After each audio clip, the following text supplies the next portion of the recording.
26/11 का दिन, हर हिंदुस्तानी इस दिन को, इस तारीख को अपनी यादों से मिटा देना चाहेगा। हमेशा के लिए चाहेगा कि यह दिन हमेशा के लिए भारतीय इतिहास से हमेशा के लिए कहीं दूर चला जाए, क्योंकि एक ऐसा काला दिन था जिस दिन हिंदुस्तान ने 26/11 के दिन बहुत से निर्दोष लोगों की जान गंवाई थी और बिना किसी कारण के। आज भी उस दिन का दर्द, उन परिवारों का दर्द जब सोचते हैं तो आंखें नम हो जाती हैं कि किस तरह से निर्दोष और निहत्थे लोगों के साथ एक बर्बरता हुई, एक आतंकवाद का नंगा नाच 26/11 को देखने को मिला। लेकिन उससे ज्यादा दर्द इस बात का था कि वो कातिल, वो साजिशकर्ता तहव्वुर राणा, जो इस पूरी साजिश का मास्टरमाइंड था, वो आज भी जिंदा था और भारत के शिकंजे से दूर था। जी हां, आज के इस वीडियो में हम बात करेंगे कि 26/11 की पूरी साजिश थी क्या आखिर, और तहव्वुर राणा के साथ इसमें और कौन शामिल था।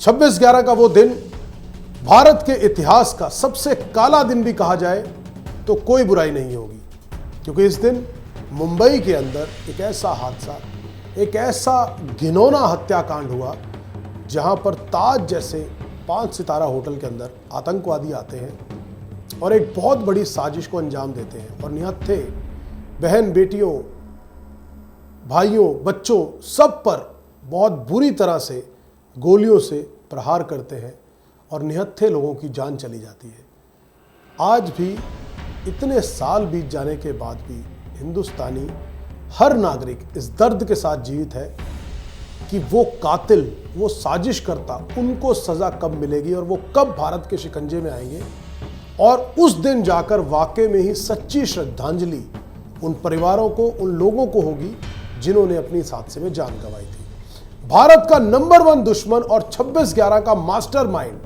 साजिशकर्ता तहव्वुर राणा अब आखिरकार भारत में ही सड़ेगा। कुछ दिनों बाद उसे फांसी के फंदे पर भी लटकाया जा सकता है।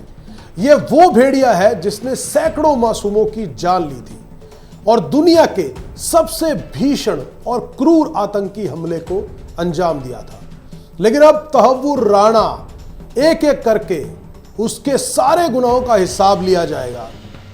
तहव्वुर राणा वही शख्स है जिसने मुंबई हमले में मारे गए आतंकियों को मरणोपरांत पाकिस्तान सर्वोच्च सेना सम्मान देने की मांग भी की थी। तो आप समझ ही गए होंगे कि आतंकी तहव्वुर भी पाकिस्तान का ही नागरिक था, या यह कहना भी अतिशयोक्ति नहीं होगी कि पाकिस्तानियों को पनाह देने के लिए और बहुत हद तक उनको संरक्षण देने और ट्रेनिंग देने का कैंप भी कहीं ना कहीं पाकिस्तान और उनके साथ लगते कुछ देश रहे। हालांकि कुछ साल पहले इस आतंकी ने पाकिस्तान को छोड़कर कनाडा की नागरिकता ले ली थी। इस आतंकवादी का जन्म 12 फरवरी 1961 को पाकिस्तानी पंजाब के चीचा वतनी में हुआ था।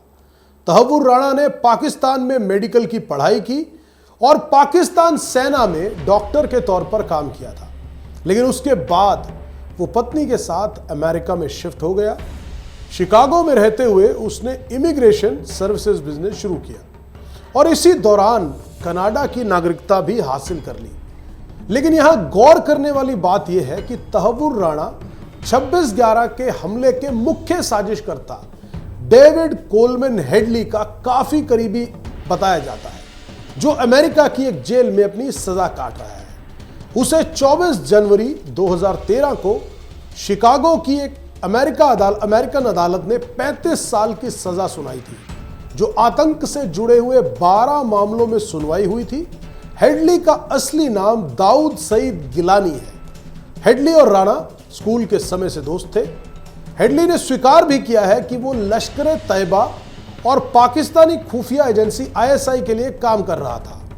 इन दोनों आतंकियों ने मिलकर ही मुंबई में आतंकी हमला करवाया था। तहव्वुर राणा ने डेविड कोलमैन हेडली को मुंबई में टारगेट्स की रेकी करने में मदद की थी। उसने अपने इमिग्रेशन फर्म के जरिए हेडली को भारत में बिजनेस वीजा भी दिलवाया, जिसके बहाने हेडली ने हमले की योजना बनाई थी। हेडली ने मुंबई के Taj hotel, Nariman house, Chhatrapati Shivaji terminal जैसे स्थानों की वीडियो रिकॉर्डिंग भी की थी। तहव्वुर राणा ने इसकी सारी जानकारी हेडली को दी थी। हेडली हमलों के लिए जगह की तलाश करने के लिए कई बार मुंबई आया। उस दौरान हेडली की मुंबई यात्रा और पहचान के लिए फर्जी बिजनेस डॉक्यूमेंट्स देने से लेकर रिहाइश और फाइनेंसिंग तक तहव्वुर राणा ने ही सब कुछ मैनेज किया था।